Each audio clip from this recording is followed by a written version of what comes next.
சரிங்களா? சரி, கண்களை மூடி ஜெபிப்போம். பரிசுத்தமுள்ள எங்கள் தேவனாகிய கர்த்தாவே, இதோ இந்த காலை நேரத்தில் உடைய சமூகத்தில் வருகிறோம். பேசுகிறவர் நீங்கள் அல்ல, தேவனாகிய கர்த்தர்.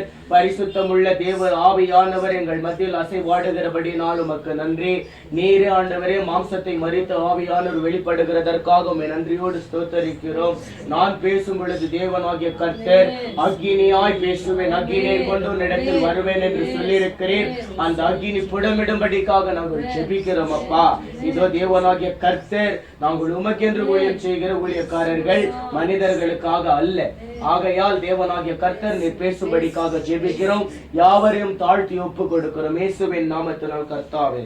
ஆமென், ஆமென், ஆமென். முதலாவது வார்த்தையாக மத்தேயு 24வது அதிகாரம் 4வது வசனம் 5வது வசனம். சத்தமா சீக்கிரமா தமிழ்ல வசனங்க படிச்சுட்டு வரணும். மத்தேயு 24வது அதிகாரம் 4வது 5வது வசனம். இயேசு அவர்களுக்கு பிரதியுத்தரமாக, ஒருவனும் உங்களை வஞ்சித்திடாதபடிக்கு எச்சரிக்கையாயிருங்கள். மறுபடியும் அந்த வார்த்தை என்ன சொல்லுகிறது? ஒருவனும் உங்களை வஞ்சித்திடாதபடிக்கு நீங்கள் எச்சரிக்கையாயிருங்கள். எப்படி இருக்கணுமா? எச்சரிக்கையாயிருக்க வேண்டும். ஏனெனில் அநேகர் வந்து என் நாமத்தை தரித்து நானே கிறிஸ்து என்று சொல்லி அநேகரை வஞ்சிப்பார்கள். ஆகையால் தான் தேவனாகிய இயேசு கிறிஸ்து சொல்லுகிறார், வஞ்சித்து என்ன பண்ணி விடாதீர்கள், வஞ்சிக்கப்பட்டு விடாதிருங்கள். மறுபடியும் அந்த வார்த்தை படிங்கம்மா. ஏனெனில் அநேகர் வந்து, மறுபடியும் 24வது அதிகாரம் 4வது வசனம். இயேசு அவருக்கு பிரதியுத்தரமாக, ஒருவனும் உங்களை, இயேசு கிறிஸ்து இந்த பூலோகத்தில் இருக்கும் பொழுது சொல்லுகிற ஒரு வார்த்தை, இயேசு கிறிஸ்துவை தான் நாம் பின்பற்றுகிறோம். ஆகையால் தான் இயேசு கிறிஸ்து சொல்லுகிறார், ஒருவனும் உங்களை வஞ்சித்திடாதபடிக்கு எச்சரிக்கையாயிருங்கள். நாம் என்ன செய்கிறோம்? ரட்சிப்பின் மார்க்கத்தில் நடக்கும் பொழுது, ரட்சிப்பின் அந்த பாதையில் நடக்கும் பொழுது இயேசு கிறிஸ்துவை நோக்கி பார்த்து நாம் ரட்சிக்கப்படுகிறோம்.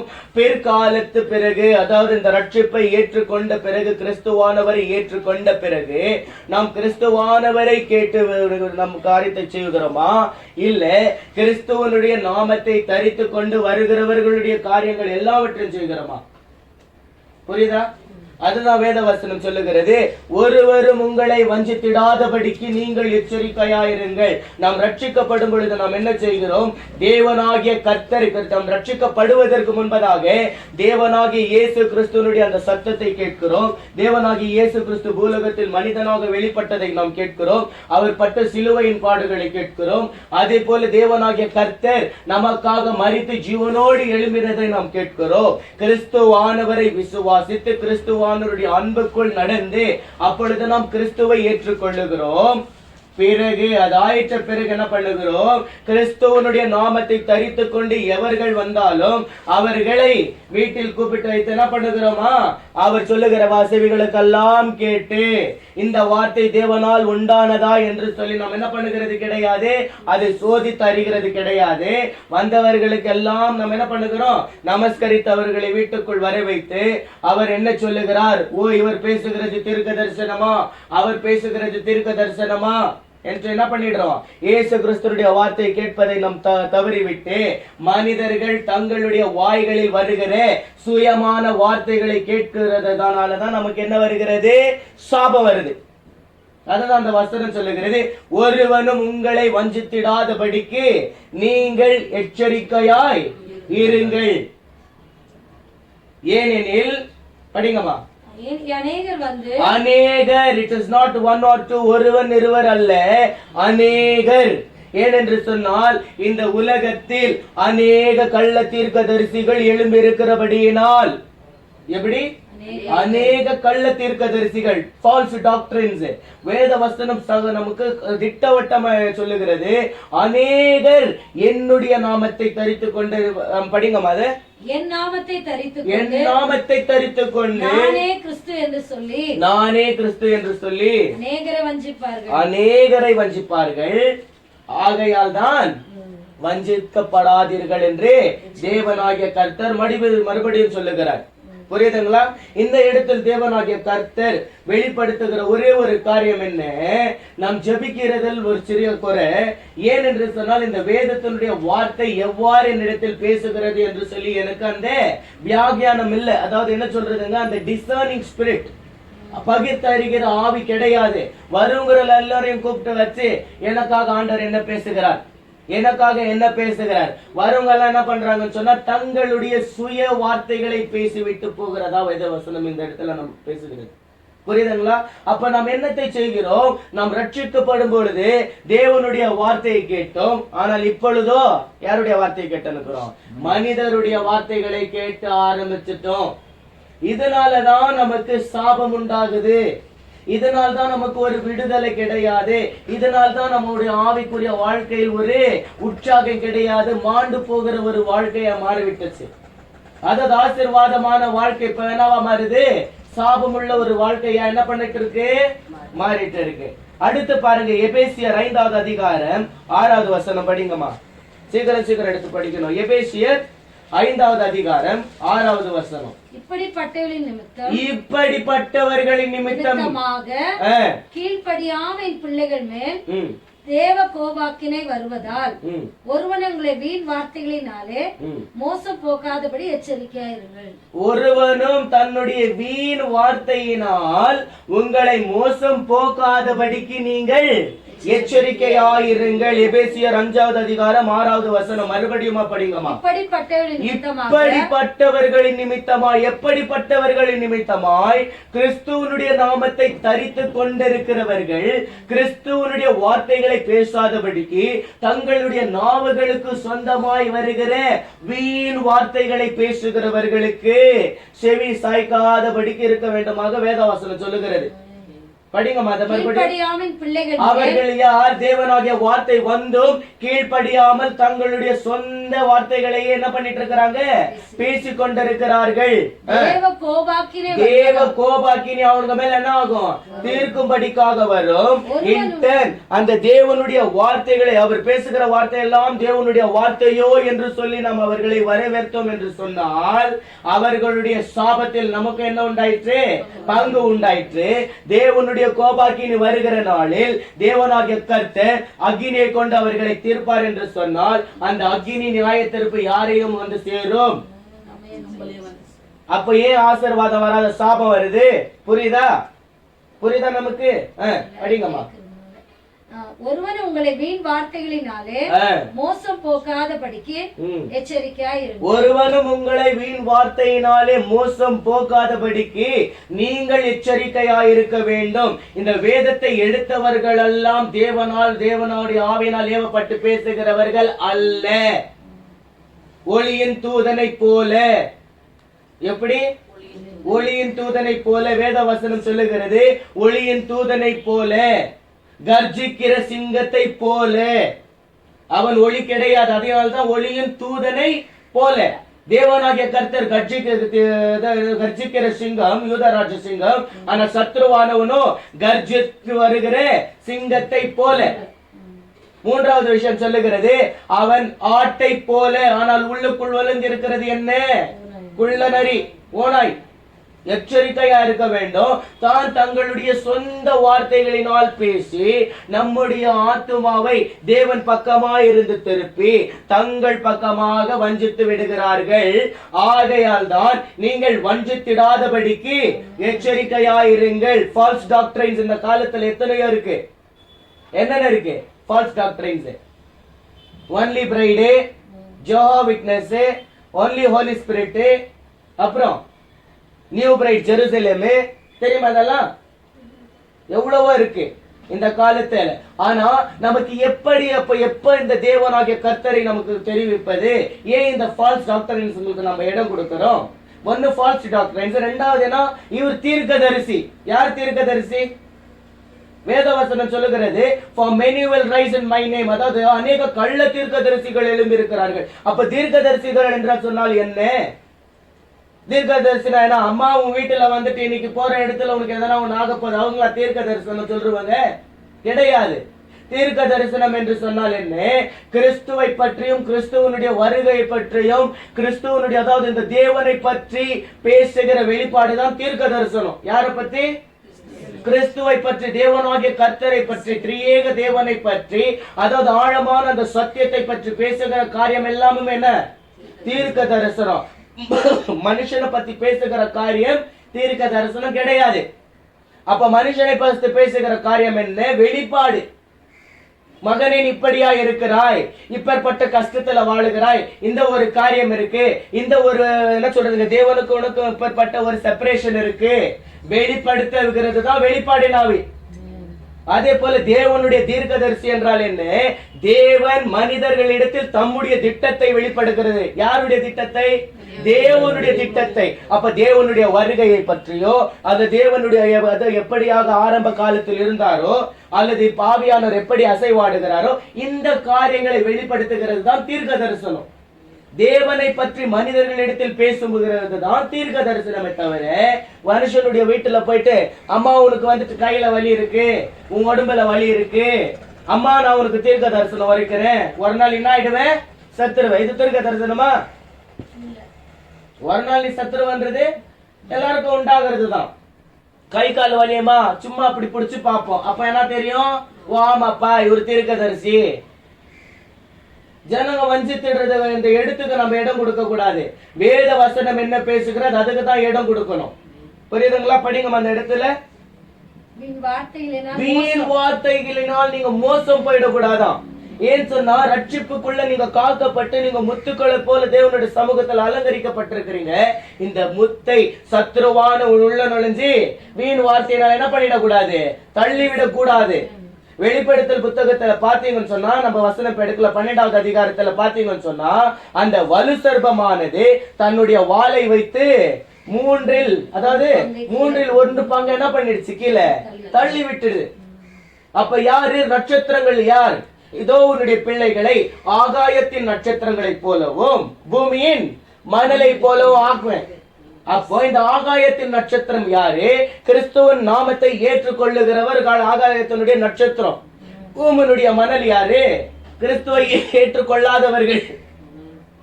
புரியுதுங்களா? அப்போ தேவனுடைய நாமத்தில் ரட்சிக்கப்பட்டிருக்கிறவங்க அந்த சத்ருவானவன் இயேசு கிறிஸ்து அந்த சாத்தானுடைய தலையை நசுக்கினார். இருந்தாலும் அவன் தந்திரமான அந்த வாழை வச்சு என்ன பண்ணிட்டு இருக்கிறான்? கீழே தள்ளிட்டு இருக்கிறான். அதனால வஞ்சிக்கப்பட்டு விடாதிருங்கள். புரியுதுங்களா? அப்ப தீர்க்கதரிசி என்றால் என்ன? தேவனுடைய ஆவியினால் ஏவப்பட்டு பேசுகிற வார்த்தை மட்டும் தான் தீர்க்கதரிசி ஒரு வார்த்தை. புரியுதுங்களா? எப்போ தேவனுடைய சமூகத்தில் நின்று தேவனுடைய ஆவியினால் ஏவப்பட்டு, அதாவது தேவனுடைய ஆவி அவனுக்குள்ள இருந்து பேசுகிறதோ அதுதான் தீர்க்க தரிசனம். அவரு இப்ப ஒரு தீர்க்க தரிசியா இருந்தா அவன் பேசுகிற வார்த்தை எல்லாம் தீர்க்க தரிசனம் ஆய்விட முடியாது. ஏன்னா அவனும் எண்ட் ஆஃப் த டே கடைசியில் அவனும் ஒரு மனிதன் தான்.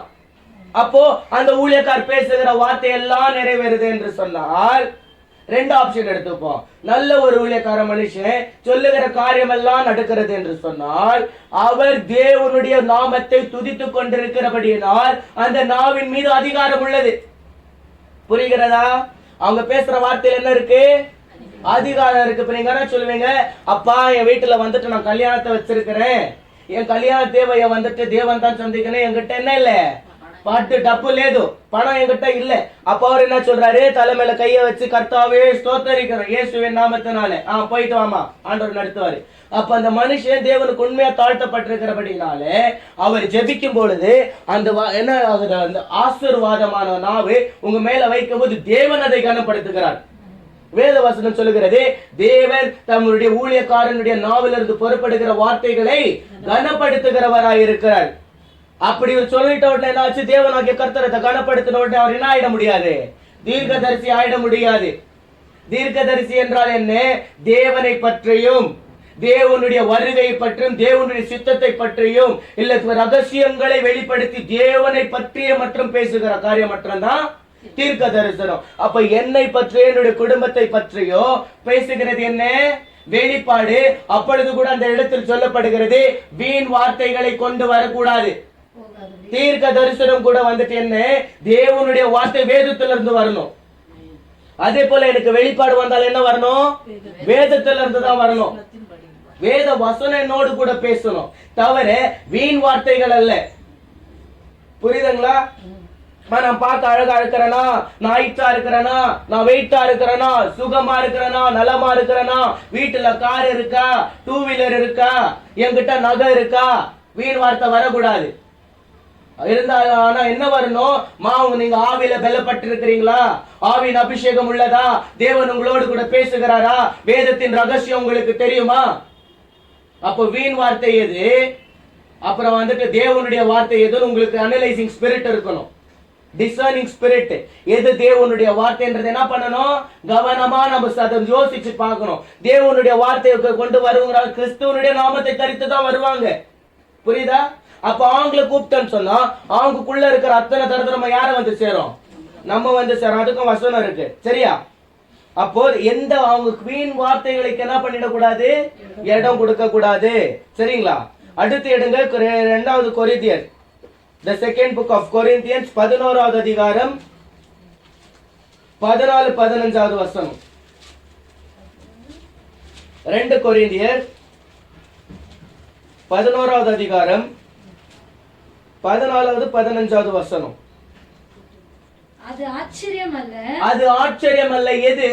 இப்பேற்பட்ட கள்ள தீர்க்கதரிசிகள் தங்களுடைய வீணான வார்த்தைகளினால் ஜனங்களை வஞ்சித்து விடுகிற காரியம் என்னதல்ல? ஆச்சரியம் அல்ல. அது ஆச்சரியம் அல்ல. எது ஆச்சரியம் அல்ல? நீ மேல போயிட்டு, அதாவது தேவனுடைய நாமத்தில் ரட்சிக்கப்பட்ட நட்சத்திரத்தை போல இருந்து நீ தள்ளப்பட்டுகிற காரியம் ஆச்சரியம் அல்ல.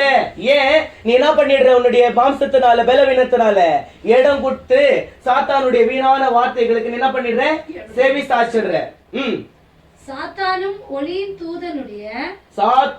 ஒளியின் தூதன் உடைய வேஷத்தை தரித்து என்னத்தை தரித்து வருகிறான்? வேஷத்தை தரித்து வருகிறார்கள். இந்த காலத்திலும் தேவனுடைய, அவங்க பார்க்கறதுக்கு அவ்வளவு ஆசீர்வாதமா இருக்கிறாங்களே, அவங்க இடத்துல போன அற்புதம் நடந்துச்சு. என் குட்டி சாத்தான் கூட தான் அற்புதம் நடத்துறான். ஏன்? தேவனுடைய சமூகத்தில் தள்ளப்பட்ட போது அவனுக்குள் சில பலன்கள் இருந்தது, அவனுக்குள் சில அதிகாரங்கள் இருந்தது, அது இன்னும் பறிக்கப்படவில்லை.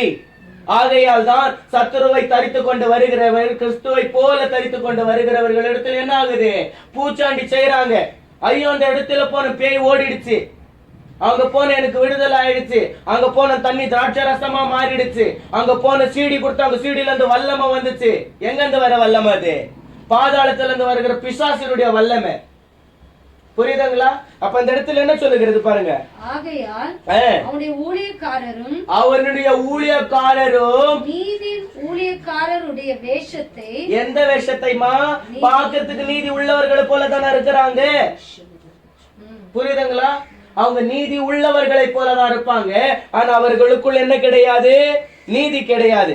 வேஷத்தை தரித்து கொண்டார், அது ஆச்சரியம் அல்லவே. அது மறுபடியும் என்ன இல்ல? ஆச்சரியம் இல்லையே. அவர்களுடைய முடிவு அவர்கள் கிரியைகளுக்கு தக்கதா இருக்கிறது. பின்னும் நான் சொல்லுகிறேன், ஒருவனை புத்தியீனன் என்று எண்ண வேண்டாம். அப்படி எண்ணினால் நானும் சற்று மேன்மை பாராட்டும்படிக்கு என்னை புத்தியீனனை போலாகிலும் ஏற்றுக்கொள்ளுங்கள். புரியுதுங்களா? என்ன அதாவது எப்படின்னு சொன்னாக்கா, என்ன வந்துட்டு புத்தி இல்லாதவன் இன்னும் பழைய காலத்திலேயே இருக்கிறான். எப்படி? இன்னும் பழைய காலத்திலேயே இருக்கிறாங்க. இன்னும் புது ட்ரெண்ட் என்ன ஆகலையா? உனக்குள்ள வரல. இன்னைக்கு புகை போடுறதுதான் இம்பார்ட்டன்ட், லைட் வைக்கிறது இம்பார்ட்டன்ட், அப்புறம் என்னது டான்ஸ் ஆடுறது இம்பார்ட்டன்ட்னா வேத வசனத்துக்கு அப்ப எவன்ப்பா இம்பார்ட்டன்ட் கொடுக்கறது? இன்னைக்கு நடந்துட்டு இருக்கிற காரியம் தானே. அப்ப இந்த வேத வசனம் சொல்லுகிறது, ஒருவேளை அவன் என்ன புத்தியீனன், அதாவது இவன் முட்டாளுன்னு சொன்னாக்கா எனக்கு பரவாயில்ல, நான் அதிக போய் முட்டாளாவும் இருந்துடுறேன். ஏன் என்று சொன்னால் வேத வசனம் இப்படியாக சொல்லுகிறது, சிலுவையின் உபதேசம் கெட்டு போகிறவர்களுக்கோ பைத்தியகாரதனமா இருக்கு, நமக்கோ அது தேவபலன். அப்ப நாம் இந்த வார்த்தைகள் இருக்கிறதை போல பேசணும். அது நமக்கு என்ன? தேவபலன், மனிதனுடைய பலன் அல்ல. மனிதரை எதிர்த்து நம்ம நிக்கலாம், ஆனா தேவனை எதிர்த்து நிக்க முடியாது. ஆகையால் தான் தேவனிடத்திலிருந்து தேவனுடைய பலனை நாட வேண்டும். தேவனுடைய பலன் நம்ம இடத்துல இருந்தா பிசாசியான எதிர்த்து நிற்பானா? மனிதர்கள் எதிர்த்து நிற்பார்களா? தேவ பலன் நம்ம இருக்கும் போது நமக்கு ஆசீர்வாதம் வருமா? சாபம் வருமா? புரிஞ்சுக்கணும். புரியுதுங்களா? அப்போ தேவனுடைய வார்த்தை நம்ம இடத்தில் வரும் பொழுது அது எப்படி, இவங்க எல்லாம் பழைய காலத்து ஆளுங்க போல இன்னும் ஓல்டு ட்ரெண்ட்லயே இருக்கிறாங்க.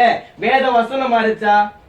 ஆனா தேவனாகிய கர்த்தர் சொல்லுகிறார், நான் நேற்றும் இன்றும் என்றும் மாறாதவர், நானே ஆதியும் அந்தமுமாய் இருக்கிறேன். ஆண்டவரே அன்சேஞ்சிங் காட், தேவன் மாறாதவர். அப்ப அவரை ஆராதிக்கிற விதமோ, அவர் பேசுகிற விதமோ, இல்ல அவர் நம்மோடு கூட உறவாடுகிற விதமோ மாறிவிடுமோ? புரியுதுங்களா? சில பேர் வந்துட்டு இப்ப பாத்தீங்கன்னா யூடியூப் கிறிஸ்டியன்ஸ், யூடியூப் இருக்கட்டும், நான் வானன்னு சொல்ல, யூடியூப்ல மெசேஜ் போட்டுட்டோம். அது என்னத்துக்கு? நீ வந்துட்டு எப்போ நீ வாக்கிங் போயிட்டு இருக்கிறியோ, இல்ல எங்கன்னா டிராவலிங் போயிட்டு இருக்கிறியோ, வீண் வார்த்தைகளை பேசி வீண் வாக்குவாதங்கள் பண்ணி உன்னுடைய ஆவியை நீ வேஸ்ட் பண்றதை விட அந்த யூடியூப்ல போட்டு நீ அப்ப கேட்கலாம். ஆனா யூடியூப் நான் சபைக்கு போறது கிடையாது, யூடியூப்லயே என் காலத்தை தள்ளுறேன்னு சொன்னா உனக்கு ஆசீர்வாதம் வருமா, சாபம் வருமா? புரியுதா? ஒருவேளை போன் இருந்தது இல்ல, அப்போ எங்கன்னு வந்துச்சு யூடியூப்? அப்போ புரியுதுங்களா?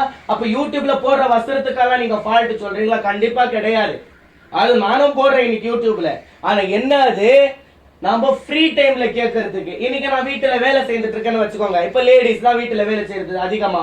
நான் சமைச்சிட்டு இருக்கிறேன் போது அப்ப வீட்டுல பாட்டோ இல்ல வீட்டுல ஒரு மெசேஜோ போச்சுன்னா வீண் வார்த்தைகளுக்கு நான் இடம் கொடுக்கல.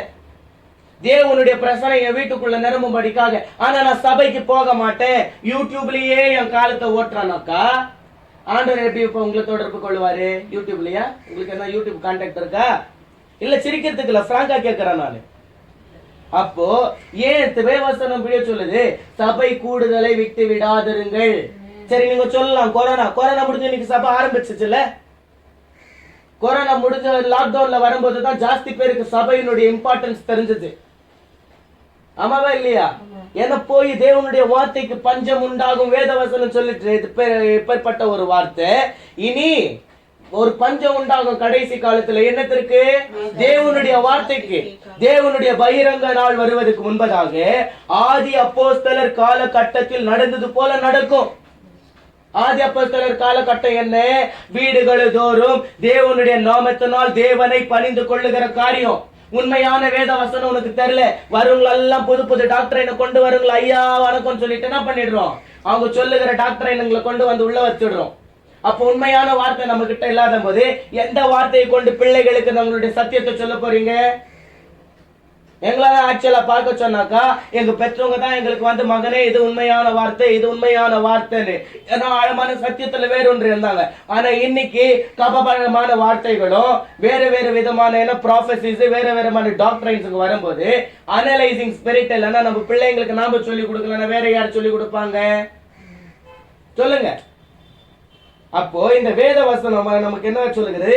சத்ருவான ஒளி தூதை இந்த வேஷத்தை தரிச்சு வந்தது போல அவன் கூட இருக்கிற அந்த இவரும் யாரு, அவனுடைய ஊழியக்காரர்களும் மாயமான வேஷத்தை தரித்து வருவாங்க.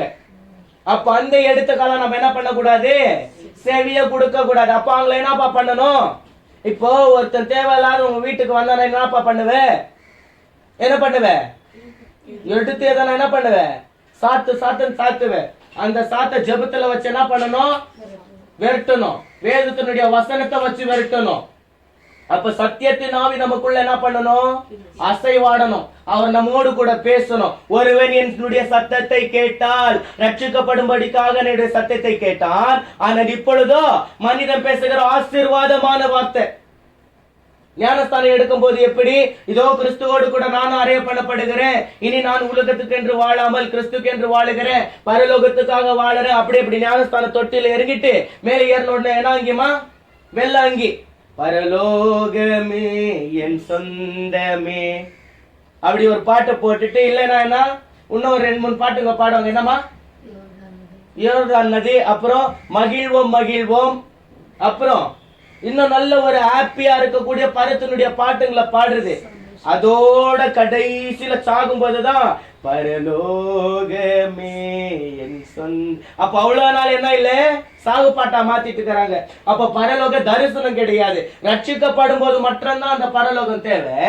அதுக்கப்புறம் மனிதர், இதோ சீயோனில் இருந்து தேவன் உன்னை ஆசீர்வதிப்பார், இதோ உன்னுடைய பிள்ளைகளை ஆசீர்வதிப்பார்.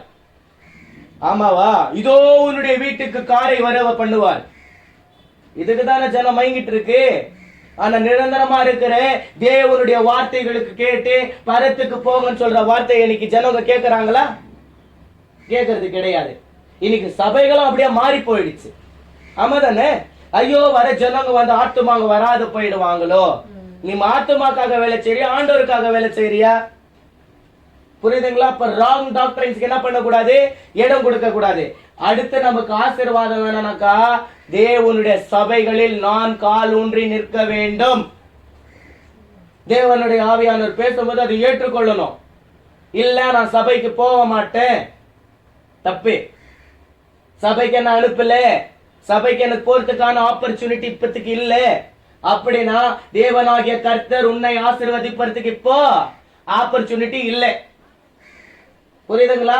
இப்போ நான் போய் பேங்க்ல இருந்து பணம் எடுக்கணும்னு சொன்னா செக் என்ன பண்ணணும்?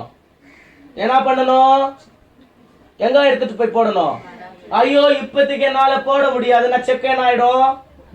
எக்ஸ்பயர் ஆயிடும்மா, பவுன்ஸ் ஆகாது, எக்ஸ்பயர் ஆயிடும். அதே மாதிரி தான் தேவனாகிய கர்த்தர் வார்த்தையை கொண்டு பேசும் பொழுது அவரை கண்டு அவருக்கு இருக்கும் பொழுதே போய் அவர் என்ன பண்ணிக்கணுமா? பிடிச்சுக்கொள்ளணுமா? வேத வசனம் சொல்றது மத்தேயு புத்தகத்துல seek when he is found. அவரை கண்டடியும்படியாய் தேடுங்கள். அவர் சமீபத்தில் இருக்கும் பொழுதே வந்துட்டு என்ன பண்ணிடணுமா? தேடி கண்டுபிடிச்சிடணுமா? ஏன்னா ஒரு காலம் வரும் அவரை நீ தேடனால என்ன பண்ண முடியாது? கண்டுபிடிக்க முடியாது. ஏன் சொல்லு? that is the expiry of the check. இது எனக்கு யாருக்கு எக்ஸ்பைரி? மரித்தவர்களும் மௌனத்தில் இறங்கினவர்களும் ஒரு நாளும் கர்த்தரை துதியார். டைம் பார் ஆயிடுச்சுன்னா நம்ம என்ன கூக்குரல் இட்டாலும் என்ன பண்ண முடியாது? ஆசீர்வாதமும் வராது, ஆவியின் பலனும் வராது. அடுத்து 1 யோவான் 4:1. 1 யோவான் 4:1. பிரியமானவர்களே, கிறிஸ்துவனுடைய நாமத்தை அறிந்து கிறிஸ்துவனுடைய அன்பை ஏற்றுக்கொண்ட பிரியமானவர்களே. பிரியமானவர்களே எல்லாரையும் சொல்ல முடியாது. beloved, be loved. தேவனுடைய அன்பினால் அன்பிற்குள் வந்தவர்களை தான் அந்த beloved, பிரியமானவர்களே. என்னமா சொல்றது? பிரியமானவர்களுக்கு என்ன? தேவனுடைய அன்பினால நீங்க ரட்சிக்கப்பட்டவர்களே தான் அந்த beloved. புரியுதுங்களா? படிங்கம்மா. உலகத்தில் அநேக கள்ள தீர்க்கதரிசிகள் தோன்றி இருப்பதினால் நீங்கள் எல்லா ஆவிகளையும் நம்பாமல், அப்போ நீங்க எல்லா ஆவிகளையும் நம்பாமல், அந்த ஆவிகள் தேவனால் உண்டானவைகளோ, அந்த ஆவிகள் எந்த ஆவிகள்? நம்ம வீட்டுக்கு வணக்கம் போட்டுக்கின்னு பக்தி வேஷத்தை தரித்து வருகிற அந்த ஆவிகள் என்று சோதித்து தேவனுடைய ஆவியா என்று சோதித்து அறிந்து, தேவ ஆவியை நீங்கள் எதனாலே அறியலாம்? மறுபடியும் படிங்கம்மா. பிரியமானவர்களே, உலகத்தில் அநேக கள்ள தீர்க்கதரிசிகள் எழும்பி இருக்கிறபடியினால், தோன்றி இருக்கிறபடியினால், இது எப்போ 2000 வருஷத்துக்கு முன்னாடியே அநேகர். அப்போ இன்னைக்கு உலகம் முழுக்கமும் புரிஞ்சுச்சா? எங்கேயோ 1000ல ஒன்னோ இல்ல 100ல ஒன்னோ 500ல ஒன்னோ தெரியாது. புரியுதுங்களா? அன்னைக்கு அநேகர்னா இன்னைக்கு முழுகிட்டு இல்லையாமா? 2000 வருஷம். படிங்க. தோன்றி இருப்பதினால் நீங்கள் எல்லா ஆவிகளையும் நம்பாமல். இதுதான் முக்கியமான ஒரு வார்த்தை. நீங்கள் எல்லா ஆவிகளையும் நம்பாமல், அந்த ஆவிகள் தேவனால் உண்டான ஆவியோ என்று சோதித்து அறிந்து. எத்த சோதித்து அறியணுமா? அவங்க போட்டுட்டு வந்த வெள்ளை ட்ரெஸ் சோதித்து அறியணுமா? ரின் போட்டு கசக்கி இருக்கிறாங்களான்ட்டா எதை சோதித்து பார்க்கணுமா? தங்களுடைய ஆவிகளை சோதித்து அறிய வேண்டும். புது புது டாக்டரைனை கொண்டு வருங்க, புது புது வசனத்தை கொண்டு வருங்க. என்ன பண்ண கூடாதா? அவ்வளவு ஈஸியாலாம் நம்ம எடுத்துக்க கூடாது. நீ சோதித்து அறியணும். எத்த சோதித்து அறியணுமா? அந்த ஆவிகள். எந்த ஆவிகள்? தள்ளப்பட்ட பிசாசுடைய ஆவிகள். எப்ப நமக்குள்ள தெரிய வரும்? சத்தியத்தின் ஆவி உங்களுக்குள் வரும் பொழுதுதான். வேதவசனம் சொல்லுகிறது, சத்தியத்தின் ஆவி உங்களிடத்தில் வரும்போது அவர் எல்லாவற்றிலும் என்ன பண்ணுவாரு? சத்தியத்துக்குள்ள கரம் பிடிச்சு நடத்துவாராம். அப்ப தேவனுடைய ஆவி எனக்குள் இராமல் போனால் அப்ப என்னால என்ன பண்ண முடியாது? சத்தியத்தின் ஆவி இங்க வச்சாதான் அங்க இருக்கிற சத்தியத்தின் ஆவி என்ன பண்ண முடியும்? இது சத்தியத்தின் ஆவிப்பா, இதோ சத்தியத்தின் ஆவியான்னு சொல்லிட்டு நான் என்ன பண்ண முடியும்? கனெக்ஷன் கொடுத்து பார்க்க முடியும். இப்ப எப்படியாக ஒரு ஒயரு, ஒரு கரண்ட் ஒயரு இங்க கனெக்ஷன்ல இருந்து அங்க கரண்ட்டுக்கு நான் என்ன பண்ணுவோம்? இங்க ஒயர் வச்சு பார்ப்போம். பவர் வைக்கும்போது என்ன ஆகணும்? கரண்ட் பாஸ் ஆகணும். அப்ப அது என்ன? வேலிட் ஒயர் எடுத்து உபயோகிக்கிறது வைப்போம். கரெக்டா? ஆனா இப்போ அடுத்து ஒயர் வைக்கும் போது உள்ள அங்கங்க துண்டாய் போயிருக்கு. ஆனா மேலோட்டம் பாக்குறதுக்கு அழகா இருக்கு. கரண்ட் பாஸ் ஆகல. அப்ப இது என்ன? டூப்ளிகேட். அப்ப எப்ப பார்க்க முடியும்? அந்த தேவனுடைய ஆவி உனக்குள் இருந்தாதான் இது உண்மையான ஆவியா அசுத்தமான ஆவியா என்று சோதித்து பார்க்க முடியுமா? கள்ள தீர்க்கதரிசிகள் எழும்பினபடினால என்ன பண்ணணுமா? சோதித்து அறியணுமா? அடுத்து வசனம் படிங்கம்மா. மாம்சத்தில் வந்த இயேசு கிறிஸ்துவை. ஆமாமா, இல்ல ஒரு நிமிஷம், இரண்டாவது வசனம் படிங்க. தேவ ஆவியை நீங்கள் எதினால் அறிவீர்கள்? எப்படிப்பா இதை எனக்கு தெரிய முடியும்? நான் இன்னும் என்னால ஆவிக்குள்ள ஆக்கப்படல. அப்ப நான் எப்படிப்பா இந்த தேவனுடைய ஆவியை நான் சோதித்து பார்க்க முடியும்? பதில் சொல்லுது பாருங்க. மாம்சத்தில் வந்த இயேசு கிறிஸ்துவை அறிக்கை பண்ணுகிற எந்த ஆவியும் தேவனால் உண்டாய் இருக்கிறது. புரியுதுங்களா? மாம்சத்தில் வந்த இயேசுவை அறிக்கை செய்கிற எந்த ஆவியும் அது தேவனால் உண்டான ஆவி. ஏன் தேவனாகிய கர்த்தர் மாம்சத்தில் வந்ததை நம்ம ஹைலைட் பண்றோம்னா, நானும் என்னவா இருக்கிறேன்? ஆவியாகிறேனா? பரலோக சாயலா இருக்கிறேனா? பரலோகத்துல இருந்து குதிச்சுட்டானா? எப்படி இருக்கிற? நானே மாம்சத்தின் சாயலா இருக்கிறேன். ஏன்? இந்த மாம்சமானது பாவத்தினால் நிரம்பினது. ஆகையால் தான் மாம்சத்தில் வந்து மகிமை அடைந்த ஒரு தேவனை நான் நோக்கி பார்க்கிறேன். அதனால் தான் எந்த ஒரு வார்த்தையை பேசும் பொழுதும் கிறிஸ்துவானவர் மாம்சத்தில் பலிப்பட்டதை நான் என்ன பண்ணணும்? அறிக்கையிடணும். ஏன்? அப்பதான் நான் எந்த இடத்துல, ஏன் மாம்சம் அந்த இடத்துல எங்க விழுந்திருக்கோ கிறிஸ்துவோடு கூட அந்த மாம்சத்தில் நான் இணைக்கப்பட்டு கிறிஸ்துவுக்குள் பாடுகளை சகிக்க நீங்கள் ஒப்புக்கொண்டீர்களானால், கிறிஸ்துவனுடைய மரணத்தில் நீங்கள் ஒப்புக்கொண்டார்களானால், கிறிஸ்துவனுடைய உயிர்த்தெழுதலிலும் நாம ஒப்புக்கொள்ளுகிறோம். அப்ப அவருடைய மரணத்துல, அவருடைய பிறப்புல, எல்லாவற்றையும் மாம்சத்துக்குள்ள நம்ம என்ன பண்ணணும்? கிறிஸ்துவனுடைய மாம்சத்துக்குள்ள ஈச் அண்ட் எவ்ரி ஆஸ்பெக்ட்ல என்ன பண்ணணும்? கம்ப்ளீட் பண்ணணும் கிறிஸ்துவோடு கூட. ஏன் என்று சொன்னால் எபேசியர் 1வது அதிகாரம் சொல்லுகிறது இப்படியாக, இதோ உலக தோற்ற முன்பே, எபேசியர் 1:3 அப்படியே சொல்றேன், இதோ உலக தோற்ற முன்பே பிதாவானவர் கிறிஸ்துவுக்குள் உங்களை முன்குறித்தாரே. அப்ப you are chosen in Christ. அதாவது இயேசு கிறிஸ்துவுக்குள்ள நீங்க பிறந்திருக்கிறீங்க, இயேசு கிறிஸ்துவுக்குள்ள பாடுகள் அனுபவிச்சிருக்கிறீங்க, இயேசு கிறிஸ்துவுக்குள்ள மரணத்தை ஏற்றுக்கொண்டீங்க, இயேசு கிறிஸ்துவுக்குள், அதாவது அந்த என்ன சொல்றதுங்க, அடக்கம் பண்ணப்பட்டீங்க, கிறிஸ்துவுக்குள்ள உயிர்த்தெழுவும் பட்டு இருக்கிறீங்க, கிறிஸ்துவுக்குள்ள மகிமை என்ன பண்ணப்படுவீங்க? மகிமையும் அடைவீங்க. ஆனால் இந்த தேவனுடைய ஆவியை, அதாவது கிறிஸ்துவை வெளிப்படுத்துகிற ஆவியான் நான் கேட்டு அந்த சத்தியத்தின் மார்க்கத்தில் நடந்தா மட்டும்தான். சும்மா இன்னைக்கு வந்துட்டு இஷ்டம் வர வார்த்தைகள் எல்லாம் சொல்லுகிறவங்களுக்கெல்லாம் நான் செவி காசு ஆயிடுச்சுட்டு இருந்தேன்னா ஆசீர்வாதம் வருமா? வராது. படிங்கம்மா அடுத்து. மாம்சத்தில் வந்த இயேசு கிறிஸ்துவை அறிக்கை பண்ணாத எந்த ஆவியும் மாம்சத்தில் வந்த தேவனை அறிக்கை செய்யாத எந்த ஆவியும் தேவனால் உண்டான ஆவியே அல்ல. இன்னைக்கு வந்துட்டு புது புது டாக்டரினா நான் வந்துட்டு யாரு? ப்ராஃபிட். இதுங்களுக்கு என்ன பண்ணக்கூடாது? நம்ம எடமே கொடுக்க கூடாது. உன்னை பத்தி சொல்றேன், உன் வீட்டை பத்தி சொல்றேன், உன் கையை பத்தி சொல்றேன், காலை பத்தி சொல்றேன், வருங்காலத்தை பத்தி சொல்றேன். வேத வசனம் சொல்லுகிறது, யாக்கோபுக்கு விரோதமான மந்திரவாதம் இல்லை, இஸ்ரவேலுக்கு விரோதமான குறி சொல்லுகிறது அல்ல. தேவனுடைய வார்த்தை பேசுகிறது. எந்த ஒரு ஊழியக்காரனும் மாவுனுக்கு இப்படி ஆகுது அப்படி ஆகுது என்ன பண்ணக்கூடாது? குறி சொல்லக்கூடாது. குறி சொல்றது நம்ம வேலை கிடையாது. வேதத்தினுடைய வார்த்தைகளை ஆசீர்வாதமாய் பேச வேண்டும். உங்களுக்குள்ள பலவீனம் இருக்கா? இயேசுவின் நாமத்தினால நம்ம பலத்தின் ஆவியை கட்டளையிட்டு வர முடியும்.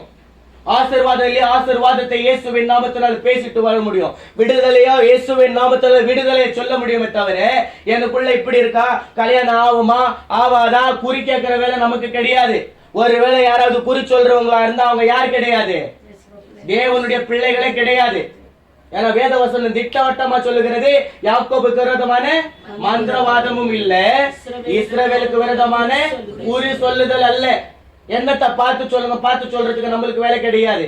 அப்படி பார்த்து சொல்றவங்க யாராவது இருந்தா அவங்க தேவனுடைய என்ன பண்ணணும், அவங்கள அடிச்சு துரத்தணும் வெளியோ. அவங்க பேச்சு கூட நம்ம என்ன பண்ண கூடாது, இடம் கொடுக்க கூடாது. புரியுதுங்களா? படிங்கம்மா. வரும் என்று நீங்கள் கேள்விப்பட்ட அந்தி கிறிஸ்துவனுடைய ஆவி அதுவே. அந்தி கிறிஸ்துவனுடைய ஆவி அதுவே. இன்னைக்கு பிராங்கா சொல்லுங்க, கிறிஸ்துவானவர் ஏற்றுக்கொள்ளாத எத்தனை இடங்கள் உண்டு, கிறிஸ்துவானவர் மறுதலிக்கிற இடங்கள் உண்டு. அப்ப இதெல்லாம் என்ன? அந்தி கிறிஸ்துவனுடைய ஆவிகள். இனி வர்றது கிடையாதுமா. ஆல்ரெடி உலகத்தை என்ன பண்ணிடுச்சு, உலகத்தில் இருக்கிறது. அது இப்பொழுது உலகத்தில் என்ன பண்ணிடுச்சு, இருக்கிறது. ஆகையால் தேவனுடைய வார்த்தைக்கு செவி சாய்த்து அதன்படி நம்ம என்ன பண்ணணுமா, நடக்கணுமா. படிங்கம்மா. பிள்ளைகளே, நீங்கள் தேவனால் உண்டாயிருந்து அவர்களை ஜெயித்தீர்கள். ஏனெனில் பாருங்க, பிள்ளைகளே நீங்கள் தேவனால் உண்டானது. எப்படி? தேவனுடைய வார்த்தைகளை, சத்திய வார்த்தைகளை கேட்டு அவருக்குள் நான் உண்டாகும் பொழுது நான் அதை என்ன பண்ணிட்டேன், கிறிஸ்துவானவர் சாத்தானை ஜெயித்தார், நானும் சாத்தானை ஜெயித்துட்டேன். அவனை பார்த்து நான் பயப்படுறான் நான் கிடையாது. பிசாசே போ, போயிடுவான். சாபத்தின் ஆவி வருதா, இயேசுவின் நாமத்தினால போ. சாபம் வருதா, இயேசுவின் நாமத்தினால போ. இததான் சொல்லணுமே தவிர அவனை பார்த்து ஐயோ என் வீட்டுல வறுமை வந்துடுச்சு, ஐயோ என் வீட்டுல வேலை போயிடுச்சு, ஐயோ எனக்கு எப்படி முகத்தை வெளியே காமிக்கிறதுன்னு தெரியலையே. எல்லா உன்னுடைய குறைவுகளில் இயேசு கிறிஸ்துவை முன்னே வை. இயேசு கிறிஸ்துவை முன்பதாக வைக்கும் பொழுது, மாம்சத்தில் வந்த அந்த இயேசு கிறிஸ்துவை வைக்கும் பொழுது பிசாசுனுடைய கிரியையில என்ன ஆகும், அகன்று போயினே இருக்கும். புரிகிறதா? அடுத்து எடுங்கம்மா. ஜக்காரியா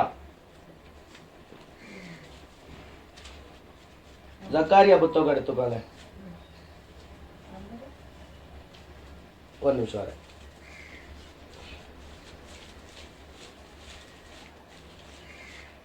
ஜக்காரியா 13வது அதிகாரம் 2வது வசனம்.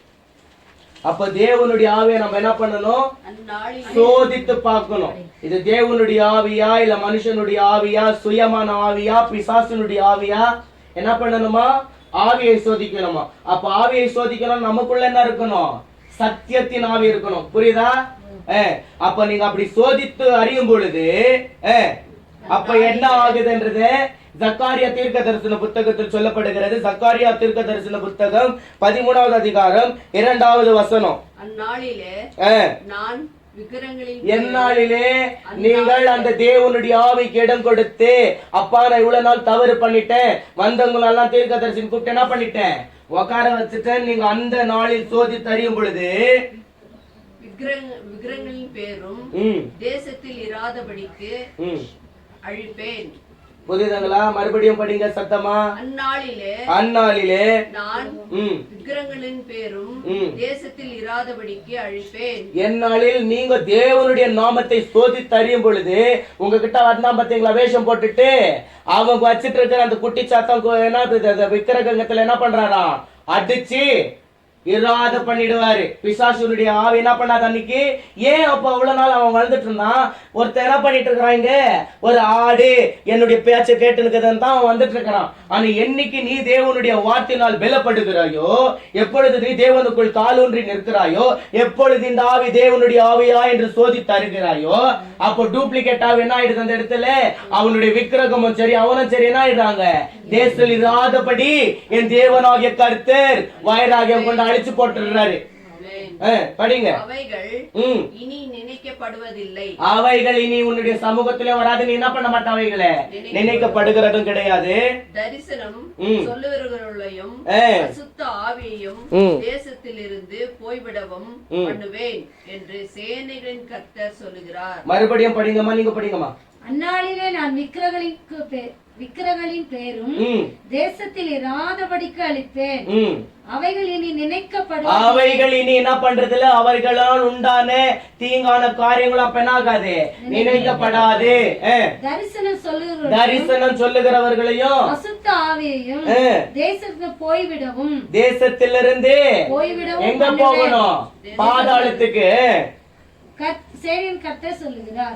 அப்புறம் இனி ஒருவன் தரிசனம் சொன்னார், இனி ஒருவன் தரிசனம் சொன்னால் அவனை பெற்ற அவன் தகப்பனும் அவன் தாயும் அவனை நோக்கி, நீ கர்த்தருடைய நாமத்தை கொண்டு பொய் சொல்லுகிறபடியால் பொய் பேசுகிறபடினால் நீ உயிரோடு இருக்கப்படாது என்று சொல்லி தங்களுடைய பெத்தவங்களே என்ன பண்ணிடுவாங்களா, நீ சொல்லின்னு இருக்கிறது ஃப்ராடுப்பா, இனி கொஞ்சம் என்ன பண்ணு, கொஞ்சம் உன்னுடைய நாவை அடிக்கி கொஞ்சம் உள்ள வையே, இனி வந்துட்டு நீ என்ன பண்ணாது, தரிசனம் எல்லாம் சொல்ல வேண்டாம், எங்களுக்கு எல்லாம் தீர்க்க தரிசனுடைய வார்த்தை என்ன தெரியுமாமா, இந்த வேத வசனம் தான் நமக்கு வெளிப்பாடு, இந்த வேத வசனம் தான் நமக்கு தீர்க்க தரிசனம். அதனால இந்த வேத வசனத்தை நாம் உட்கொள்ளணுமே தவிர வந்தவங்க அப்பா என் வீட்டுல என்ன ஆகுது, என் வாசல்ல ஏன் நம்ம வீட்டுல என்ன ஆகுது நமக்கு தெரியாதா, ஒரு பெட், ஒரு என்ன சொல்றது, ஒரு கேஸ் சிலிண்டர், ஒரு வாஷிங் மிஷின், ஒரு டிவி, ஒரு டெக்கு, என் வீட்டுல இன்னும் என்ன இருக்கணும் ஏன் நமக்கு தெரியலையா? தேவனுடைய ஆவி உனக்கு வீட்டுக்குள்ள பிரசனமா இருக்கிறாரு தெரியாதா? அப்ப ஏன் இன்னொருத்தனை வந்து கூப்பிட்டு வச்சு என் வீட்டுல என்னப்பா இருக்கு, அப்ப அவன் என்ன சொல்லுவான், ஓ வந்திருக்கிறவங்க கையில மாடிச்சிருக்கிறவங்க யாரு, நம்பர் 1 பேக்கு, ஒன்னும் தெரியாதுங்க. ஆமா, உன் வீட்டுல வந்துட்டு 10 பிசாசிக்குது, ஒரு பிசாசிய ஓட்டுறதுக்கு 2000 ரூபாய், 10 ஃபேக்டரிக்கு நடக்கிற காரியம் இது. நம்புறீங்களா? நல்ல பணக்கார விட உன் வீட்டுல ஒரு பேய் ஓட்டுறதுக்கு 10,000 ரூபாய். யோசிச்சு பார்க்கணும். வந்தவங்க எல்லாம் கூப்பிட்டு வச்சு என்ன பண்ணிட கூடாது, நமஸ்காரம் போட்டுற கூடாது. ஒரு கேலண்டர் 50,000 ரூபாய், ஒரு ஊழியக்காரன் போட்ட ஒரு டிரெஸ் 50,000 ரூபாய் ஆக்ஷனுக்கு. இதுதான் சபையா? இதுதான் தேவன் கற்பிச்சு கொடுத்த காரியமா? சோதித்து பார்க்கணும். வெள்ளை அடிச்ச கல்லறை போல வரவங்க எல்லாம் கூப்பிட்டு உள்ள வச்சிட கூடாது. புரியுதா? தேவனுடைய வார்த்தை நம்ம நியாயத்திற்கும், தேவனுடைய வார்த்தை மற்றவே நம்ம இடம் கொடுக்கணும். தேவனுடைய வார்த்தை தான் நம்ம நியாயத்திற்கும், தேவனுடைய வார்த்தையை தான் நம்ம உட்கொள்ளுகிறோம். மனிதன் அப்பத்தினாலும் மாத்திரமல்ல, தேவனுடைய நாவினால் பரவப்படுகிற ஒரு வார்த்தைகளினாலும் பிழைப்பான். அந்த தேவனுடைய வார்த்தை தான் அக்னியா மாறுகிறது, அந்த தேவனுடைய வார்த்தை தான் பட்டயமா மாறுகிறது, அந்த தேவனுடைய வார்த்தை தான் வற்றாத ஜீவ நதியா மாறுகிறது. அந்த வார்த்தையே மாம்சமும் ரத்தமும் நம்ம இடத்தில் வெளிப்பட்டு நம்ம இடத்துல வந்துட்டு தங்கிற்று. அதுதான் பரிசுத்த ஆவி. அந்த ஆவியினால உண்டாகிறது அந்நிய பாஷை. ஆவியினுடைய நிரப்புதல் தான் அவர் எல்லாம் ஆவிக்குரிய வரங்கள், ஆவிக்குரிய கனிகள் எல்லாமே தேவனுக்கு இந்த வார்த்தையை வைத்துதான் வச்சிருக்கிறாரு. இல்ல நியாயத்தில் இருக்கிறதோ யாராவது வார்த்தை, புரியுதுங்களா?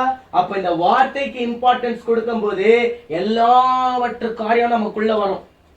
ஆனா எப்ப மனிதனுடைய வீண் பேச்சுன்னு போட்டிருக்கலாம் அந்த இடத்துல சுய வார்த்தைகள், அதுக்கு எப்ப இடம் கொடுக்கிறோமோ அப்ப நமக்குள்ள உயிர்த்தெழுதல் இருக்காது, உயிர்ப்பிக்கிற ஆவி கிரிய செய்யாது, தேவனுடைய ஆவி அசைவாடாது. புரிகிறதா? படிச்சுட்டு வாங்கம்மா. அந்நாளிலே தரிசனம் சொல்லுகிற அவன் அழிஞ்சு போயிடுவான். நெக்ஸ்ட் 6வது வசனம். நான் தரிசனம் சொல்லுகிறவன் அல்ல, நான் நிலத்தை பயிரிடுகிறவன், என் சிறு வயது முதல் ஒருவன் என்னை வேலை கொண்டான் என்பான். அப்பொழுது ஒருவன் அவனை நோக்கி, உன் கைகளில் இருக்கிற இந்த வடுக்கள் ஏதென்று கேட்டால், என் சிநேகிதரின் வீட்டிலே காயப்பட்டதினால் உண்டானவைகள் என்பான். ஆண்டவர் என்ன பண்றாரு அவங்கள? ஆமா, கீழே பட்டயமே என் மேய்ப்பன் மேலும் என் தோழனாகிய புருஷன் மேலும் எழும்பு என்று சேனையின் கர்த்தர் சொல்லுகிறார். யார் சொல்லுகிறாரா? பட்டயமே. மறுபடியும் படிங்க அந்த வாசனத்தை. பட்டயமே, பட்டயமே என் மேய்ப்பன் மேலும், என் மேய்ப்பன் மேலும். இதோ தேவனாகிய கர்த்தர். கேட்டீங்களா? அன்னைக்கு ஒரு டவுட். இப்பேற்பட்ட ஜனங்க தங்களுடைய வார்த்தைகளை வச்சுட்டு பேசிட்டு இருக்கிறாங்களே, தேவன் சும்மா இருக்கிறாரா? பட்டயமே, பட்டயம் என்கிற தேவனுடைய வார்த்தையே, நியாயம் இருக்கிற தேவனுடைய அக்னியே என்ன பண்ணணுமா? என்னுடைய மேய்ப்பன் மேலும் எழும்பு, தோழனாகிய புருஷன் மேலும் எழும்பு, தோழனாகிய புருஷன் மேலும், உடன் ஊழியக்காரர்கள் மேலும் எழும்பு, தீர்க்கதரிசிகள் மேலும் எழும்பு, கள்ள தீர்க்கதரிசிகளை போல வந்தவர்கள் மேல் எழும்பு, தேவனுடைய வார்த்தையை வச்சு குத்தாட்டம் போடுறவங்க மேல எழும்பு. மெய்ப்பனை வெட்டு. மெய்ப்பன் என்ன பண்ணணுமா? இப்போ பதைக்கணும். தேவனுடைய வார்த்தை அக்னியா வரும், சுட்டெரிக்கப்படும், புடமிடுகிற அக்னி. ஒருவனால என்ன பண்ண முடியாது. அப்ப நீங்க கேட்கலாம், இவ்வளவு நாள் என்ன வந்துட்டு ஒருத்தர் ஏமாத்திட்டாங்களே. பட்டயமே எழும்பு, பட்டயமே எழும்பு. படிங்கம்மா. மேய்ப்பனை வெட்டு. மேய்ப்பன் என்ன பண்ணணுமா? வெட்டி போடு. அப்போது ஆடுகள் சிதறி போகும். அப்பொழுது ஆடுகள் சிதறி போகும். தேவனுடைய வார்த்தைகளை ஒருத்தன் தவறா பேசுறானா, நிக்க வச்சு தேவனுடைய வார்த்தையை நீ தவறாய் பேசு. அப்பொழுது ஆடுகள் என்ன ஆகும்? சிதறைகள் அடைக்கப்படும். ஆனால் என் கரத்தை சிறுவர் மேல் திரும்ப வைப்பேன். ஆனால் ஒரு சிறுவர் எங்கேயோ தேவனுடைய வார்த்தைகளை பேசிக் கொண்டிருக்கிற இடத்தில் தேவனாகிய கர்த்தர் மந்தையை சேர்ப்பார். சிதறடிக்கப்படுவாங்க ஆடுகள். இப்பேற்பட்ட ஆடுகள் சிதறி அடிக்கப்பட்டா நான் ஆடுகளை திருடி விட்டேனோ? கிடையாது. தேவனாகிய கர்த்தர் உன்னை நன்மை உள்ளவன் என்று கருதி, விசுவாசம் உள்ளவன் என்று கருதி உன்னிடத்தில் இந்த ஆடுகளை சேர்க்கிறார்.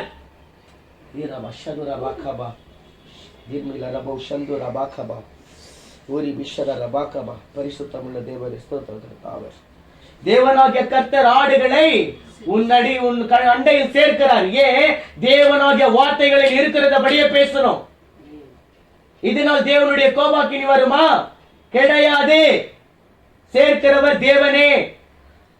ஆடுகளை சேர்க்கிறவர் தேவனே. ஏன்? தேவனுடைய வார்த்தையை இன்னதென்று நீ பேசுகிறாய். ஆகையால் தான் உன்னை நீதி உள்ளவன் என்று கருதி, இல்லப்பா நான் செய்ய மாட்டேன் உன்னை தள்ளிவிட்டு இன்னொருவர் தேவன் என்ன பண்ணுவாரு? ஏற்றுக்கொள்ளுவார், ஏற்படுத்துவார். என் ஆடுகளுக்கு தெரியாது. ஐயோ, சபைக்குள் சிதறடிப்பு உண்டாயிற்றே. உண்டாகும். தேவ வசனம் சொல்லுகிற. மறுபடி படிங்க. மேய்ப்பன் மேலும் என் தோழனாகிய புருஷன் மேலும் எழும்பு என்று சேனையின் கர்த்தர் சொல்லுகிறார். மேய்ப்பனை வெட்டும் பொழுதுதான் ஆடுகள் சிதறும். ஐயோ, இப்பேற்பட்ட ஒரு மேய்ப்பனை நான் நம்பிக்கொண்டிருந்தேனே, இப்பேற்பட்ட ஒரு ஊழியக்காரன் வீட்டுக்கு வந்தானே, இப்பேற்பட்ட தேவனுடைய வார்த்தை சொன்னானே, அவனுக்கு இப்பேற்பட்ட ஒரு தண்டனையோ? அப்ப இவ்வளவு நாள் எனக்கு என்ன ஆயிற்று? அப்ப நான் இவ்வளவு நாள் யாரை நம்பிட்டு இருந்தேன்? அவர் சொல்லுகிற வார்த்தையெல்லாம் நான் கேட்டேனே. அப்ப இது உண்மையா? அப்ப எப்ப தேவனுடைய வார்த்தை உன்னிடத்தில் பேசுகிறதோ அப்ப உனக்குள்ள என்ன வரும்? விழிப்புணர்வு உண்டாகும். அவேக், எழுது. எவ்வளவு நாள் தூங்கிட்டு இருப்ப? எழுந்துச்சு பாரு என்ன ஆயிட்டு இருக்கு. ஆட்டுக்குட்டிக்கு நல்ல ஒரு தீனியை போட்டு இருக்கிறானா? மந்தை மேய்க்கிறவன் நல்ல ஒரு ஆகாரத்தை தருகிறானா? வேற வருகிற காணிக்கைக்காகவும் என் சபையில் இவ்வளவு பேர் வராங்கன்றதுக்காக தான் இன்னைக்கு ஊழியம் நடக்குது. தேவனுடைய வார்த்தை வரும்போது என்ன ஆகும்? சிதறை அடிக்கப்படும் ஆடுகள். ஏன்? அந்த இடத்துல வந்துட்டு ஆடு மேய்க்கிற அந்த மேய்ப்பனை ஆண்டவர் என்ன பண்ணுகிறார்? வெட்டி போடுகிறார் தன்னுடைய வார்த்தையை கொண்டு. இன்னைக்கு ஊழியக்காரனுங்க சடுதியில் நாசமாகறானுங்க. தெரியுதா? படிங்கம்மா. தேசமெங்கும் சம்பவிக்கும் காரியம் என்னவென்றால் அதில் இருக்கிற 2 பங்கு மனுஷர். ரொம்ப முக்கியமா கேட்கணும். உலகத்துல என்னைக்கு 2 பங்கா பிரிக்கப்படும். சத்தியமான தேவனுடைய வார்த்தை கேட்டு சத்தியத்தின்படி நடக்கிறவர்களும், தேவனுடைய வார்த்தை கேட்டு புறம்பே நிற்கிறவர்களும். புரியுதா? படிங்கம்மா அந்த வார்த்தை மறுபடியும். அதிலே இருக்கிற 2 பங்கு மனுஷர் சங்கரிக்கப்பட்டு மாண்டு போவார்கள். என்ன ஆவாங்களாம்?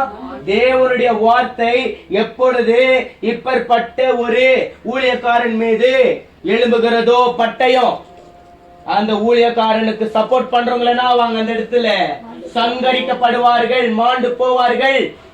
இது தவறு என்று நீ அறிந்து கொண்டு தேவனுடைய பக்கமாக நீ திரும்பிக் கொண்டால் நீ மீட்கப்படுவாய்.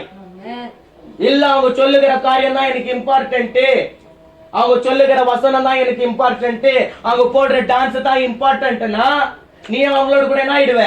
அழிஞ்சு போயிடுவ. இல்ல நான் யூடியூப் கிறிஸ்டியனே அப்ப கூட என்ன ஆயிடுவ? வேத வசனம் என்ன இருக்கு? வசனம் நம்மோடு கூட பேசணும். படிங்கம்மா. 3ஆம் பங்கோ அதில் மீதியாய் இருக்கும். 3வது பங்கு இப்ப என்ன ஆகுது? மீதியா இருக்கு. அந்த 3வது பங்கை இப்ப என்ன பண்றாராம் பாருங்க. அக்கினிக்குட்பட பண்ணி. ஏன் இந்த 3வது பங்கை அக்கினியில உட்படுகிறார்? இப்பொழுது இந்த 2வது பங்கு 1வது பங்கு 2வது பங்கு இருந்துச்சா? இப்ப ஜல்லடை எடுக்கிறாரு. ஜல்லடையில வந்துட்டு என்ன? தானியம் முதலாவது, 2வது சாக்கடை, அந்த இது என்னது? வேஸ்ட், சாஃப், பதுரையும் இது வந்துதான் 2ஆ பிடுங்குவாங்க. கரெக்டா? அதுக்கப்புறம் என்ன? இத்த வந்துட்டு ஒரு புறமே தள்ளிடுவாங்க. எத்த பதுரை. அந்த தானியத்தை மட்டும் எடுப்பாங்க. தானியத்தை எடுத்து இப்ப வந்துட்டு அந்த தானியத்தை கூட சுத்திகரிப்பாங்க. கரெக்டா? சுத்தம் செய்வாங்களா இல்லையா? இன்னைக்கு வந்துட்டு ஒரு ராகி எடுத்துட்டு வந்து அப்படியே அடிச்சுடுவாங்களா? இன்னைக்கு கூட தானியம், இப்ப பதிர்ன்றது சாஃப் இல்லையா, நெல்லுன்னு வரும் பொழுது அந்த பயிர் இடும் பொழுது அந்த செடி அது வேஸ்ட், அதுக்கு மூட்டை கட்டி எடுத்துருவாங்க. இப்ப நெல்லு மட்டும் செப்பரேட்டா வந்த போது இந்த நெல்லு மறுபடியும் என்ன ஆக்கப்படுகிறது? புடமிடப்படுகிறது. ஏன் என்று சொன்னால் அந்த கதிரினால் உண்டான அசுத்தமான காரியங்கள் இதுக்குள்ள எங்கேயோ 1, 2 என்று இருக்கிறது. அதை தேவன் சுத்திகரித்து, புரிஞ்சுச்சா? புரியுதா? அப்பதான் அந்த நெல்லுக்குள்ள இருந்து அரிசின்ற காரியம் வெளியே வரும். கரெக்டா? அப்படியாக தான் இப்பேற்பட்டவர்களிலிருந்து புடமிட்டு, படிங்கம்மா, வெள்ளியை உருக்குறது போல அவர்களை உருக்கி பொன்னை புடமிடுகிறது போல அவர்களை புடமிடுவேன். இப்பதான் தேவனுடைய நாமத்தில் வந்து இந்த சிதறி போன ஆடுகளை கூப்பிட்டு என்ன பண்ணுகிறாரா? அவர்களை வந்துட்டு பரிசுத்தப்படுத்துகிறார். எப்படி? வெள்ளியை புடமிடுகிறது போலவும் பொன்னை புடமிடுகிறது போலவும் புடமிட்டு அவர்கள் என் நாமத்தை தொழுது கொள்வார்கள். இப்பதான் என்ன பண்ணுவாங்க? சேனைகளின் தேவனாகிய கர்த்தாவே, நீர் பரிசுத்தர், நீர் எங்கள் மத்தியில் உலாவுகிற தேவன், நீர் எங்களோடு பேசுகிற தேவன். அப்போதான் அந்த புடமிடுகிற காலம் எப்ப வருகிறதோ அப்பொழுதுதான் தேவனுடைய வார்த்தைகளுக்கு செவி சாய்த்து கர்த்தரையே தொழுது கொள்ளுவார்கள். அவர்கள் என் நாமத்தை தொழுது கொள்வார்கள். நான் அவர்கள் விண்ணப்பத்தை கேட்பேன். அப்பொழுதுதான் உங்கள் விண்ணப்பங்கள் கேட்கப்படுமே தவிர உங்களுடைய விண்ணப்பங்கள் மனிதனிடத்தில் போகிற வரைக்கும் வேஸ்ட். புடமிடாத வரைக்கும் தேவனாகிய கர்த்தர் நம்மை புடுகிற வரைக்கும் நாம் தேவனுடைய சமூகத்தில் அமர்ந்திருக்க வேண்டும். அப்பொழுதுதான் அவர் என்னுடைய இருதயத்தின் நினைவை அறிந்திருக்கிறார். அவர் நான் சொல்லுகிற காரியத்தால எனக்கு செய்வார். ஆனா கள்ளத்திற்க தரிசிகளுக்கிட்டையோ கபடம் பேசுகிறவர்களுக்கிட்டையும் கூப்பிட்டு வீண் வார்த்தைகளை கேட்டுக்கொண்டிருந்தா உயிர்ப்பிப்பின் ஆவி மத்தியில் அசைவாடாது. புரியுதுங்களா? படிங்கம்மா. அவர்கள் விண்ணப்பத்தை கேட்பேன், இது என் ஜனம் என்று நான் சொல்லுவேன். இப்பதான் இவர் என்ன பண்ணுவாரா? இவர்கள் என் ஜனம், இவர்கள் என் ஜனம் என்று சொல்லும் போது அவர்களின் துதியை சொல்ல வருவார்கள். அப்பொழுது நான் தேவனாகிய கர்த்தர் அவரை ஆசீர்வதிப்பேன். இதோ என் ஜனத்துக்கு நான் ஆசீர்வாதத்தை தருகிறேன். இதோ என் ஜனமே இஸ்ரவேலே. எத்தனையோ இடத்துல சொல்லப்படுகிறதா? அப்பொழுதுதான் எல்லா நிறைவான ஆசீர்வாதங்கள் நம் சமூக நம்ம அண்டி தேடி வரும். அப்போ தேவனாகிய கர்த்தர் இவர் என் ஜனங்கள் என்று சொல்லுகிற வரைக்கும், சொல்லாத வரைக்கும் ஆசீர்வாதம் வராது. ஏற்றுக்கொள்ளுகிறதோ ஏற்றுக்கொள்ளாததோ நம் கைகளில் இருக்கிறது. ஏன் என்று சொன்னால் காதுள்ளவன், எந்த இடத்துல போனா இந்த வார்த்தையை சொல்லணும் நம்ம, காதுள்ளவன். ஏன் என்று சொன்னால் வேதவசனம் எங்க பேசினாலும் காதுள்ளவன் கேட்க கடவன். கடைசியில இந்த வார்த்தையை சொல்லிடணும். காது இருந்துச்சுன்னா கேட்டுக்கப்பா அப்படின்னா இந்த வார்த்தையை கேட்டு அதன்படி நடுக்கிறியா ஆசீர்வாதம். காது இருந்தோம் மந்த புத்திய மந்த காது போல இருந்து செவியை போல இருந்து நான் கேட்க மாட்டேன், ஏதோ வந்து கத்தனாங்க 2 நிமிஷம் பேசினாங்க போயிட்டாங்கன்னா God bless you, ஆண்டவர் உங்களை ஆசீர்வதிப்பார். ஏன்னா இருக்கிற வசனத்தை இருக்கிறதை போலதான் பேசணும். சரிங்களா? சரி, இப்ப வந்துட்டு எடுத்து இப்ப புரிஞ்சுச்சா உங்களுக்கு? அப்போ அப்பட்ட என்ன சொல்றது? இது யாருக்கு காரியம் என்று சொன்னால் உங்களை இவ்வளவு நாள் சிதறடிச்சாங்க பாத்தீங்களா, அவங்களுக்கு உண்டாகிற காரியம். அப்புறம் அங்கத்துல இருந்து உங்களை என்ன பண்ணுகிறார்? இப்போ புடமிடுவார். அப்ப அங்கத்துல இருந்து வந்த ஒரு சில ஃபால்ஸ் டாக்டரின்ஸோ இல்ல ஒரு சில காரியங்களுக்குள்ள நமக்குள்ள வேறொன்று நிலை இருக்கும். எனக்கு இது டவுட், அது டவுட், இதுக்கான வெளிப்பாடு இல்ல. அப்ப தேவன் அதை புடமிட்டு கிளியர் பண்ணுவார். கிளியர் பண்ணும் பொழுது தேவன் உங்களோட கூட பேசும் பொழுது இவர்கள் என் ஜனம் என்று தேவனாகிய கர்த்தர் என்ன பண்ணுவாரா? சொல்லுவார். ஏன் இப்போ என் ஜனம் என்று கிறிஸ்து சொல்லுகிறார் என்று சொன்னால் அப்போஸ்தலர் 4வது அதிகாரம் 12வது வசனம். அப்போஸ்தலர் 4:12 படிங்க. அவராலே இன்றி கிறிஸ்துவால் அன்றி வேறொருவராலும் ரட்சிப்பு இல்லை. உங்களுக்கு விடுதலை வேண்டுமா? அது கிறிஸ்து, இயேசு கிறிஸ்து, சேனைகளை தேவனாகிய கர்த்தர் அவரே. அவரை அன்றி உங்களுக்கு ரட்சிப்பு கிடையாது. நாம் ரட்சிக்கப்படும்படிக்கு ரட்சிப்பு படும்படிக்கு நான் ஞானஸ்தானம் பெறுகிற ரட்சிப்பா இல்ல நான் வாழ்க்கையின் பிரச்சனத்தில் காணப்படுகிற சகல விதத்தில் இருக்கிற ரட்சிப்பா? வேலை இல்லாத ஒரு காரியம், வேலை எனக்கு வேணும், அது ஒரு ரட்சிப்பு. சுகம் வேணும், அது ஒரு ரட்சிப்பு. பிசாசினுடைய கட்டுல இருந்து விடுதலை வேணும், ரட்சிப்பு. வறுமையில இருந்து விடுதலை வேணும், அது ஒரு ரட்சிப்பு. புரியுதா? படிங்கம்மா. ரட்சிக்கப்படும்படிக்கு வானத்தின் கீழெங்கும் below heaven there is only one name given to men for salvation. மனுஷருக்குள்ளே அவருடைய நாமமே கிறிஸ்து இயேசுவின் நாமம் அல்லாமல் வேறொரு நாமம் அல்ல. கட்டளைப்படவும் இல்லை, வேற வெளிப்படுறதும் கிடையாது.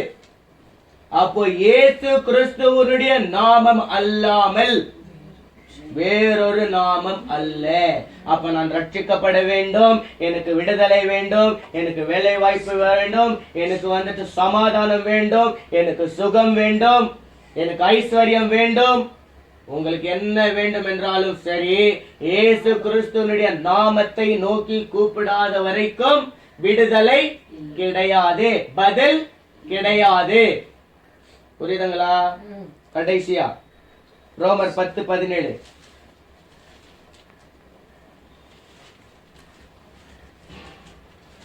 ரோமர் 10வது அதிகாரம். ஆதலால் விசுவாசம் கேள்வியினாலே வரும்.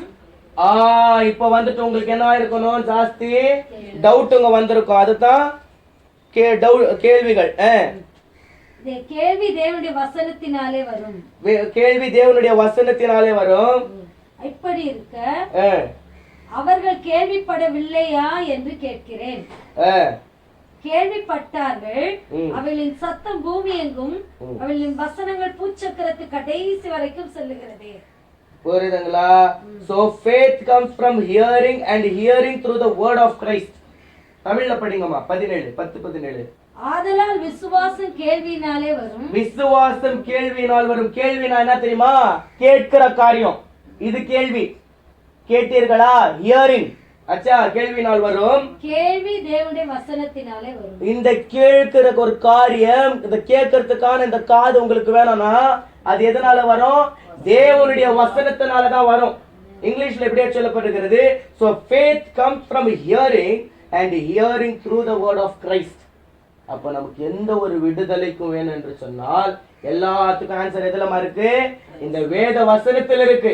இந்த வேத வசனத்தை நாம் பொருட்டாத ஊழியக்காரரே, எனக்கு வந்து தீர்க்க தரிசனம் சொல்லுப்பா, எனக்கு வந்து சொல்லுனாக்க என்னத்த சொல்லுவாங்க? சுயமான வார்த்தை தான் சொல்லுவாங்க. நமக்கு என்ன ஆகாது? விடுதலை உண்டாகாது. நமக்கு விடுதலை உண்டாகணும் என்று சொன்னால் வேத வசனத்துக்கு நேராக நம்ம என்ன பண்ணணும்? நோக்கி பார்த்து நம்மளுடைய வாத்து மக்களை தேவனுடைய சமூகத்தில் ஒப்பு கொடுக்கணும். இப்படி நாம் கொடுப்போமானால் டியூட்டார்னமி உபாகமம் 28வது அதிகாரம் 1-2வது வசனத்தை வாசிங்க. உபாகமம் 28வது அதிகாரம் 1வது வசனம் 2வது வசனத்தை. இன்று நான் உனக்கு விதிக்கிற தேவனாகிய கர்த்தருடைய கட்டளை என்ன? இந்த கேள்விப்படுகிற தேவனுடைய வார்த்தையை கேட்டு அதன்படி செய்கிறது தான் அந்த காரியம். உண்மையாய் செவி கொடுப்பாயானால் தேவனாகிய கர்த்தர் பூமியில் உள்ள சகல ஜனங்களிலும் உன்னை மேன்மையாக வைப்பார். அதுக்கு கீழே நீங்க பார்க்கிற எல்லா ஆசீர்வாத வசனங்களும் உங்களுக்கு புரிகிறதா? நம் கண்களை மூடி ஜெபிப்போம். பரிசுத்தமுள்ள தேவனாகிய கர்த்தாவே, எங்களோடு பேசுகிறவர் நீர், பேசும் தெய்வம் நீர், பேசாத கல்லோ மரமோ நீர் அல்ல. எங்கள் மத்தியில் தேவனுடைய ஆவி பேசினதற்காக நாங்கள் நன்றியோடு ஸ்தோத்தரிக்கிறோம். இத்தனை காலகட்டங்களாக இதோ எங்கள் மத்தியில் கள்ள தீர்க்கதரிசிகள் தோன்றியிருந்தாலும் எங்களை வலுகாத பாதுகாத்த எங்கள் தேவனாகிய கர்த்தாவே, இந்த நாளில் உம்முடைய வார்த்தைகளை கேட்டோம். இதோ நாங்கள் ஆண்டவரே இந்த ஆவியை சோதித்தறியும்படிக்காக சிதறி போகும்போது ஆடுகள் ஆண்டவரே உம்முடைய அக்கினியினால் புடமிடுகிறது போல நாங்கள் புடமிடப்பட்டு கர்த்தரே தேவன் என்று நாங்கள் அறிக்கையிட கிருபை செய்வீராக. வேத வசனத்தின் பிரகாரம் என்று சொன்னீர், விசுவாசம் கேள்வியினால் பெருகும் என்று தேவனாகிய கர்த்தர் நீர் சொன்னீர். ஆகையால் அந்த விசுவாசம் எங்களுக்குள் இன்னும் கேள்விகள் உண்டாகி உண்டாகி உண்டாகி நம்முடைய விசுவாசத்துக்குள் நாங்கள் பெருக தேவ ஆவியானவரே உமக்குள் நாங்கள் வேறொன்றை நெருக்க கிருபையாய் எங்கள் மனமிறங்கும். எங்கள் யாவரையும் உம்முடைய சமூகத்தில் ஒப்புக் கொடுக்கிறோம். இயேசுவின் நாமத்தினால் ஜெபிக்கிறோம் எங்கள் அன்பின் நல்ல பிதாவே. ஆமென்.